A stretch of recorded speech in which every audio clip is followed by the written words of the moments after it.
The Sassy Show is thrilled to partner with Joy Club as our sponsor for this series. Now, Joy Club is an online sex-positive community bringing curious, kinky minds together to connect, learn and play. If you're looking to spice up your social scene or host a sultry event, then Joy Club is a brilliant way of making an impact. But it's not just all about events, honeys. It's also a brilliant way to connect with like-minded individuals who share your passions and maybe even your deepest, wildest fantasies. So whether you want to explore those desires, make meaningful connections, or showcase that uncensored sass, Joy Club has created a safe and welcoming environment for you to do just that. So dive into the world of Joy Club by visiting joyclub.com and let the fun begin. Hello sunshines, it is the Sassy Show. I'm Bethany and today I am in the incredible store showroom Charmskool with Alexandra, the owner and creator. Thank you for joining me today. Oh, you're very welcome. Now, Alexandra, you built Charmskool as an international e-commerce marketplace dedicated solely to the powerful niche market of sex-positive fashion and lifestyle. And now you've launched your first physical permanent space, which is this. How do you feel? Yeah, really good. It's something I've wanted to do for ages. I've always wanted to have my own store. My mom had a store when I was growing up, and I really learned all about it from her. Single mom, had no retail experience, got divorced from my dad, was like, right, I'm gonna open a store. And yeah, one woman show, so I really learned, she branded it really nice. It was selling secondhand kids clothes. So even though it was a secondhand product, she made the store feel really luxurious. We always had nice carrier bags. It was smelled good, matching hangers. So yeah, so basically I just kind of learned about really giving it your heart and soul. And so because I'd been running pop-ups and wanting to have my own store, obviously it was gonna be this. And in between that was building the online marketplace, but I'm gonna have all the different touch points. You can come down to an event and shop, you can come here and shop, or you can shop online. I love that it feels very much part of your DNA, your family roots, and now you're here today. And I know that you really focus on emerging talent and circular fashion. So I was wondering how that's influenced the products and the designs that you have in Charmskool. Yeah, so I've always been really passionate about small brands. Growing up in the 90s, we had a lot of really cool mixed brand stores where there was this amazing cool stuff that you could find in these cool boutiques that you couldn't find anywhere else that was really creative and, interesting. And I felt London, when I very first visited here, which was in the late 90s, had stores like that. And then when I moved here in 1999, there still were stores selling things like that. And then I just watched them all decline and chain stores come in. Oh no! Covent Garden used to be really cool, and then it was just Mango, Zara, and you lost a whole neighborhood, and Covent Garden just became loads of empty shops and things like that. So, I always wanted to have something that focuses on independent businesses and is better for human beings that design the products, real creativity, people who make the products, puts food on the table for small businesses, basically. I've asked you to pick out some of your favorite items. What have you got to show us today? Cute little collar. I love pearls in a fetish setting. This is from Tits, and I also love that it's an unusual color. I always gear towards colorful kink wear and especially colorful accessory. Then we have the classic iconic boob bag, and Carrie, the designer, actually contacted me and was just starting out, she's do you think that my products would be good maybe for Boutique Bazaar? And I was hell yes. Yes. And they've gone on to be one of our best selling items of all time. The quality is super amazing, and you can have them customized with whatever color bag you want, whatever color nipples you want, gold, silver. Some of them have piercings, some have tattoos. And yeah, there's a boob bag for everyone, plus it fits a lot of stuff. A boob bag for everyone, I love that. You heard it here. How about this naughty little number? Yes, so I love a spanking skirt, or just a buttless skirt if you're a dom and don't get spanked. And they're really hard to find, and they're also generally really expensive when you do find them. And this is one of our brands, this is handmade lingerie from Italy, Velvet Rebel. And yeah, these have just come out. So I've got a red lace one, but you can have leopard, snake, or plain black. So these are really affordable. I think they're £66. So you can get a little spanking skirt to suit the budget, and also very comfy. This has taken my attention. Really dramatic jewelry from 666,999. I love a big, bold accessory. I feel like you can always spend money on accessories. It's sort of like art that you can wear. It is. Never goes out of fashion, doesn't take up a lot of space in your wardrobe. And yeah, not a kink specific brand, but something that looks really good with kink wear. So they've been extremely popular and love this choker, as do you. This is my favorite toy in the store. And I keep like thinking I'm gonna buy it, but I just haven't had justification yet because I don't get booked for very many impact sessions. But this is a toy brand from the US. All the toys are like amazing quality, like heavy duty hardware.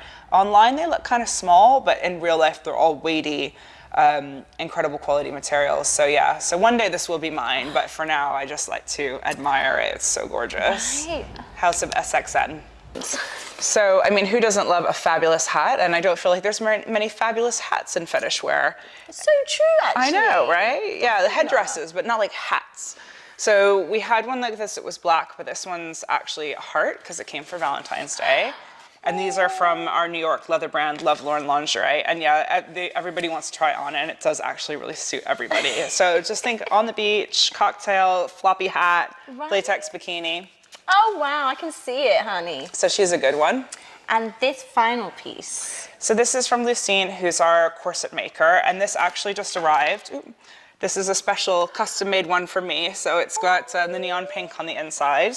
And I haven't worn it yet, but I'm looking forward to it. And yeah, basically it was over there on the rack and it kept looking at me. So I was like, fine, I'm gonna order one.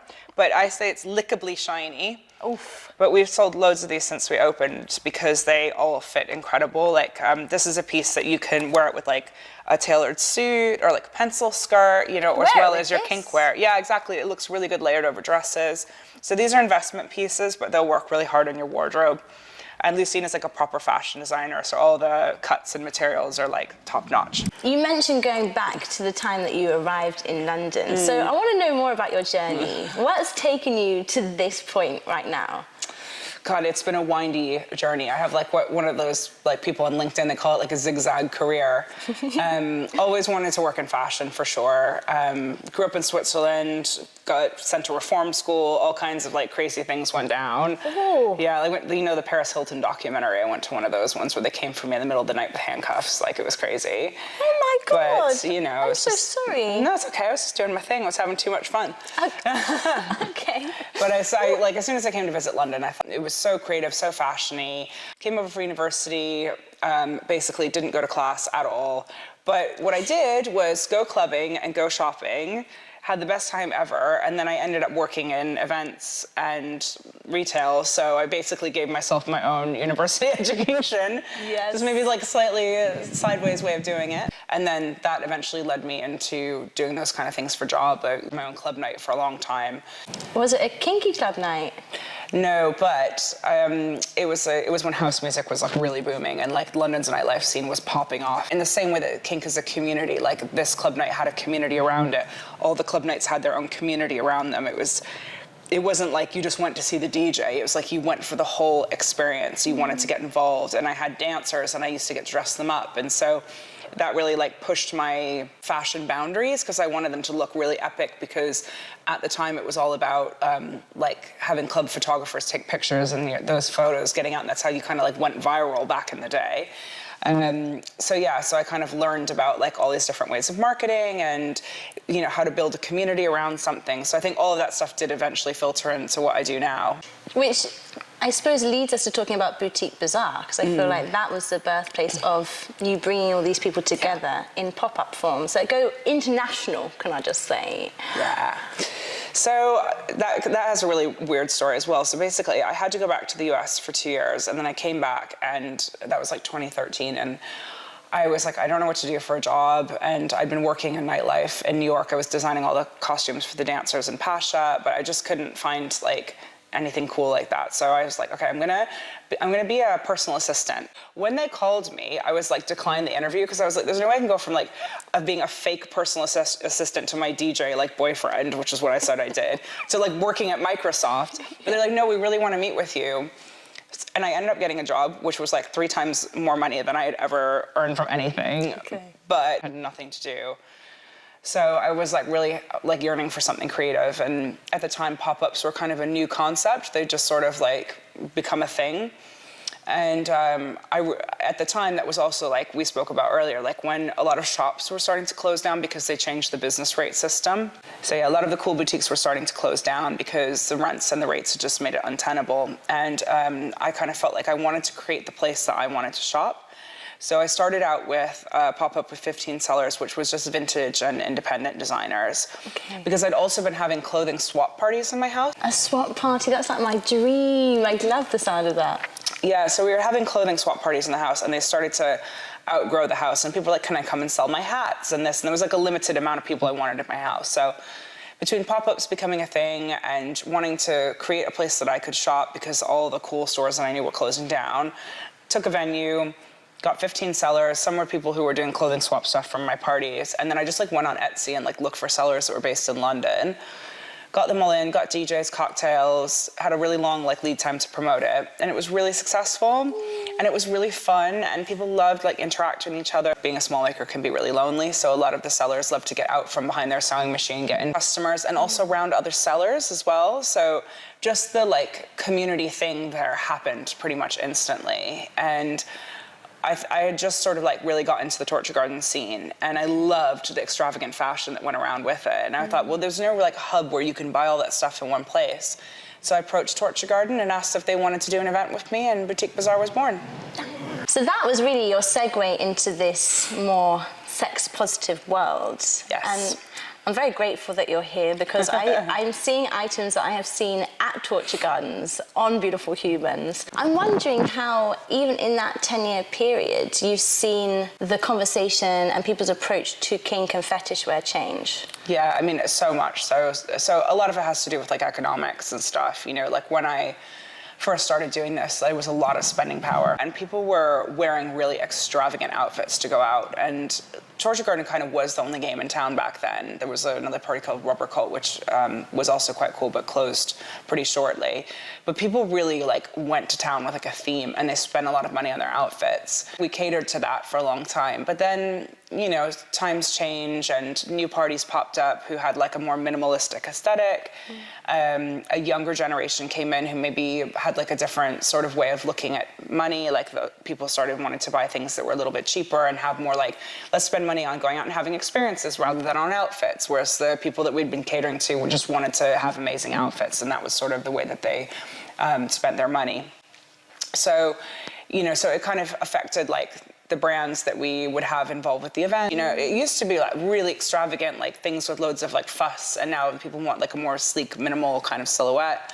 But you know, 10 years it's changed a lot, but we're always trying to like hunt for like new brands that represent sort of like what the zeitgeist is. Something like a market like Boutique Bazaar has to cater to so many different communities within the kink scenes. Like we don't go super niche, so it's just basically making like that level playing field for anybody who has whatever their kink style is. And that's what I love about this, because when people step into kink scenes or even when they're trying to explore their own style, it can feel quite narrow, but there's so much here and there's so many things that even the material is ideal if you're wanting something more stretchy or you want it more loose or you want something covered up or not covered up. There's a lot of options, which is just quite relieving, to be honest, for anyone who's wanting to try and find their style. And you do this like one-on-one styling shopping with people when they come here, right? Yeah, so we offer private shopping. So like when some people are like really nervous, then they just need a bit of help. So they can book in, they come and have the store like completely privately. We shut the door, we can put on tunes, they can have a little drink if they want. And then I can make recommendations and help them put an outfit together. And I think that's really good for people who are super nervous.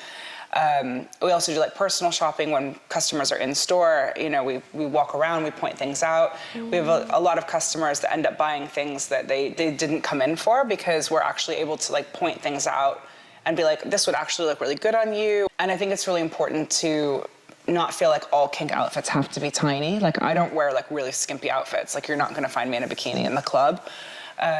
So for me, having a product mix that included things that were a bit more covered or a bit more loose fitting or things that you could like layer and work into other ways. So like maybe you start with it being quite covered, but then if you're feeling confident later in the night, you can take something off.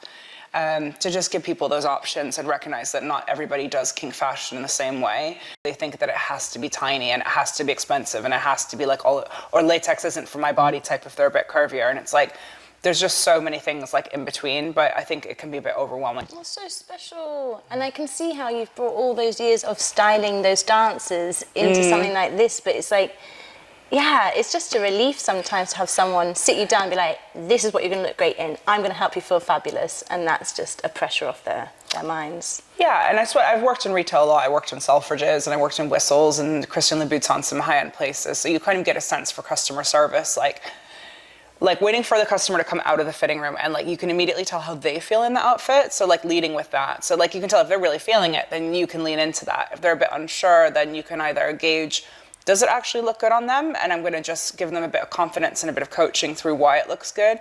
Or like, does it genuinely like not fit well? And I'm going to say, let's find you something else. And we never do like a hard sell because I just think that that's like really unethical. I always want people to leave with something great. Yeah, that's such a joy because I have that sense when I go in somewhere. I'm like, I don't know if I want to buy anything. And I feel like I have to say that before I try something on because I'm not sure. So it's just nice to feel like that's your ethos here. Yeah, absolutely. And like, I know that these are expensive items. So I'm really happy for someone to come in and connect with the piece, try it on, feel good.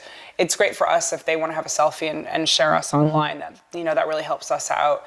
But they may come back next month or the month after and get it. You know, there's no point in ever giving anybody a hard sell. That's not a good shopping experience. Nobody wants to feel like something's been pushed down their throat and been like, you have to buy this. Yeah, I think it's about just giving like, leaning into when people feel good and like celebrating when they come out and they are really feeling themselves and really like giving them that positive energy, but also giving them like almost a best friend shopping experience where you're like, maybe this is quite similar to this. Yeah, giving them a little bit of real talk as well. We've talked there about different body shapes and also just the presentation of sexuality and how we might want to dress ourselves. How have you seen media shape the way that you feel in your body, the way you see other people relate to their body? So I'm 43, so I'm from a generation where we used to read like all the Heat magazine, Closer magazine, all this, and they actually had a thing called the Hoop of Horror, where they would take like pictures of celebs on the beach. And like, Hoop of Horror, double chin. That was what I grew up with, you know. I mean, I was a size 8 and I thought that I was like an absolute moose, you know. It was like so unhealthy. And a lot of girls that are my age, we all speak about this, like, because now sometimes it's hard where people are like body positivity and we're like, we're trying.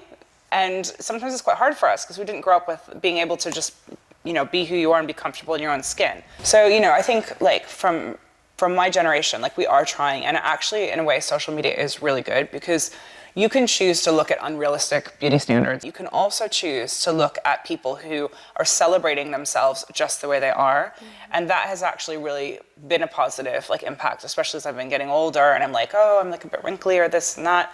And I think the younger generation really just lets themselves be exactly who they are. Like I love the fact that people like don't retouch their photos now and things. And yeah, it's definitely, that's affected me in a really positive way. That it's like, I still want to look super glam and maybe I'll do a little face tune here and there, but I definitely feel less under pressure that I have to look a certain way all the time or be perfect. And like also getting into like the dominatrix community as well. Like there's a lot of like really beautiful women there, but there's also a lot of women that really just celebrate themselves exactly how they are. And yeah, I think the fetish community overall, and when media allows us to portray ourselves and we don't get shadow banned and everything, can actually be really positive. And it's so lovely to know that you're someone with this mindset who can also help someone else who maybe relates, whatever their age, but if they are of a slightly older generation, it's like, yes, I hear you, and let's sort of feel good in ourselves. What's one myth you want to bust of the world of kink and fetish when it comes to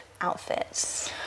That latex isn't for everybody. I mean, if you have a latex allergy, it's probably not for you. But I feel like a lot of people who are a bit like on the curvier side feel like their bodies are not made for latex. And trust me, as a curvier woman, like who loves to dress curvy women, latex is your best friend. If you get a good quality, thick latex, it puts everything exactly where it's going to be. I always feel like people are terrified of latex, but it's actually one of the most flattering things you can wear.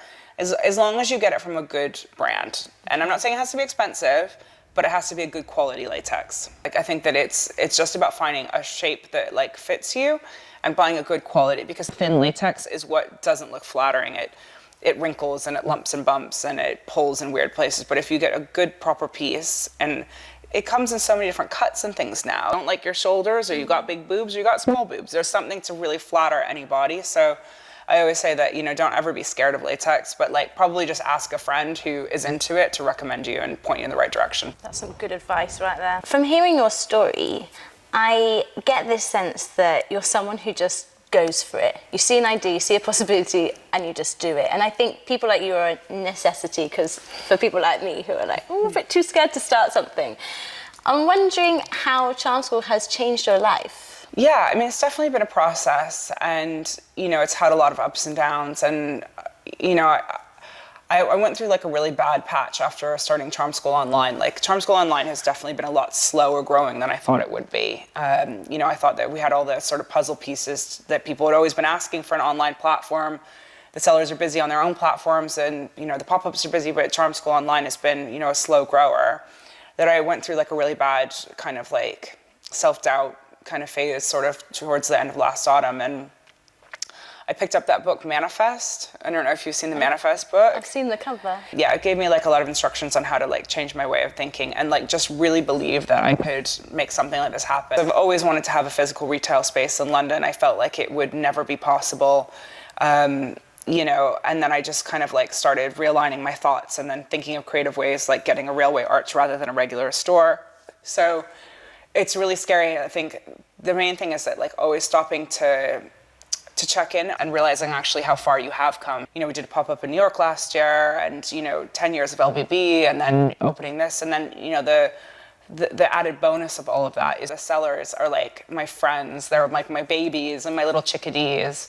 I really care about them all, care about what's happening in their lives, and I think it's important to have space for artists and space for creatives, and I think that a lot of people in our community have neurodivergences and other reasons that they maybe struggle to fit in other places. And the one thing that I feel like we've always been able to offer is a really warm and welcoming place. So, it's changed my life, but I had to learn to believe in myself to be able to make that happen for other people. And that is it, right? That self-belief and knowing you just have to do it, stretch further than you can reach. Yeah, there's a million reasons to not do something like this, getting the right space, having it to be somewhere that people can get to, it's expensive, there's so much admin involved. There's all kinds of reasons that would have stopped me from doing it previously, but I had to stop and look back and how far I've come and the things I have accomplished, and that gave me the power then to move forward and believe in myself, and believe in myself to take the positivity of the community that I've created around this and give it a real home. So it's I had to be able to believe in myself to create a space for other people to be able to believe in themselves. Yeah. Self-belief is huge. It is. Often is just a rewiring of our mind. 100%. It's literally just about retraining your brain, because the universe is listening, and if you constantly saying bad things about yourself, somebody gives you a compliment and you're always saying, oh, well, no, I don't look that great or whatever. It perpetuates that. If I had cramps or something and I had to come in, I'd be but I get to go to my own store, and the more you start thinking like that, I think the more it affects people around you, and it just creates a positive space for everybody. You are on the Sassy Show, my darling. I'm wondering what your sassy side looks like. Ooh. Well, a lot of people know me as Glamour Tits, which is my alter ego. I'm also dominatrix Sugar Houston. Yeah, so I feel my sassiest when I'm fully dressed up in an outfit for that. So I never would really let people see me with my own hair, and I always had a big massive wig on and lashes and all this. So a lot of people know me as Glamour Tits. My Instagram just has pictures of me OTT outfits. But I love getting dressed up really extra. Turning a full look in the club, and I have loads of things never walk into the club with your coat on. You have to take your coat off so everybody can see your outfit as soon as you walk in. I love that. I think I definitely have a bit of a grew up with RuPaul's Drag Race tendencies in my DNA. Just being extra and really making an impression. I always think, why would you ever want to be underdressed? Why be underdressed when you can be overdressed? 100%. I love that. So we're seeing a very different side of you today. Yeah, I mean, well, this is just me, and like I actually really struggled to kind of have to come to terms with this version of me, like being in public, like that people can walk in and just see Alexandra. People who maybe book me for a dominatrix session where I'm all dolled up, and that's been something that I've been like processing, being able to just be like really real and not hide behind the glamour tits. But I love when I get to bring her out. Yeah, there's a place for both, but no, I appreciate you sharing that because it must feel quite vulnerable. She's like, she makes me feel like a superhero. I got to be glamour tits over the weekend, and I was like, yeah. Glamour tits. We all need a glamour tits in our life, really. Yeah, I think everybody's got that side of themselves, and I like when I'm able to dress my friends up and like push the boundaries with their fashion a little bit, and then we get to go out. I agree. You know? I agree. Go big or go home. Yeah, exactly. I always also like to say, if your outfit's not worth photographing, it's not worth wearing. Okay, quick fire round, my darling. Okay. When do you feel most confident? Is it glamour tits time? Glamour tits time, yeah, definitely. Yeah, or after like a really successful event, like a pop-up that's gone really well and people are like made money, customers have had fun. Like then I feel really the warm fuzzies. One dream you wish to come true? I would love to be able to do this on a more international basis, more regularly. Like my little vision book is full of like, I'd love to have a store in New York and one in Miami and do business internationally. So I'd really like to have that come true. I mean, that's just like my personal dream, but yeah. Obviously world peace. Obviously. But no, I agree. I always feel like I want to be that, sort of like moving through the airport. Dress nice luggage, upgraded, you know, I want to be that bitch. Can you name a key positive experience that has shaped you? When I was a stylist assistant when I was younger, out of university, I met this lady when I was working in whistles, and I said, what are you doing? And she said, oh, I'm a fashion stylist. And I was like, oh my God, like, do you ever need an assistant? And I kept hassling this woman. She gave me her card. And then one day she called me, she said, I'm going to Paris, come to my house, and I'm going to leave you my keys. And when I come back, I want you to have organized a 7-page Sunday Times style shoot, and like another shoot, and then another thing on the side. And I was like, so I used to always refer to like, that was my like hardest ever moment. And I sat there by myself in her house for a week and made sure that when she came back, everything was organized. I overcame like so many fears. Wow, so you're constantly just giving yourself that challenge and going for it. Yeah. And realizing you can do more. Yeah, it does take time. And to be honest, I was like really in despair one night and I was really sad. It was like 1 o'clock in the morning on a Monday. And I just started Googling, how do you get cheap retail space in London? Charmskool's not paying the bills, you know, with the pop-ups, we're at the mercy of the venues. They go into refurbishment, they kick you out, you can't do anything about it. You know, what am I gonna do? And I started Googling it, thinking, oh, maybe like some kind of grant for me as a small business that supports other small businesses. And I just like happened across this railway arch and I literally booked to see it the next morning at 8 a.m. And my whole brain just exploded because seeing a space like this that was sort of like within affordability gave me like the ideas that I could do events and classes and like make it more than a store. And yeah, so sometimes you kind of know where you're headed, but you don't know what the formula is to make it happen yet. So I think a lot of the things I've kind of always aimed at, and then I finally just been able to one day have like an epiphany that, right, I'm gonna do this, and I found a way. The one thing I don't do is do things like blindly, and I don't do something without like at least half knowing that it was gonna work. Okay. So, yeah. So you're not a risk taker, it's all quite thought through, considered. Yeah, like I'll push myself, but like I wanna know that I've done enough work in advance. I really admire people who are just like, I wanna make donuts, that's all I do. And they take a retail space and they set up a business. I'm not that person. I need to have 10 years of Boutique Bazaar and, you know, retail experience and working for Depop and ASOS Marketplace behind me to do something like this. So yeah, I will go for it once right. But yeah, I definitely like need to have done my research to find out the moment's right. Yes. But I want to know, as our final question, what is the best thing about being you? I guess it's the fact that I live a really great life. There's probably a lot of people that look at my life and think that it's really amazing. Like, I travel a lot, I wear amazing clothes, and they don't realize that I've actually been grafting. I've had so many failures, I've lost so many jobs.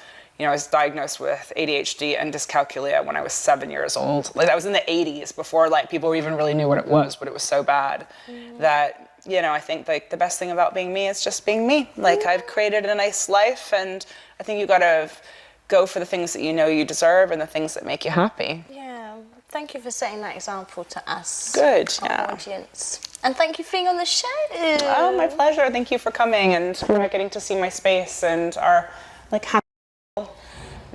railway arch. This episode is brought to you by our amazing sponsors, joyclub.com, an online sex-positive community bringing kinky, curious wonders together from all walks of life. Whether you're looking to spice up your social calendar with those hottest events, share your steamy thoughts and ideas in their lively forum, or set out for a search for that hot date, Joy Club is the ultimate destination to connect with those like-minded individuals. Creating your profile is easy, and it is the perfect way to showcase your unique vibe. Share those sassy photos and explore topics that excite you, and dive into the welcoming community where learning, exploring, and pleasure is encouraged. So if you're ready to bring a little extra excitement and joy into your world, head over to joyclub.com and join the community today.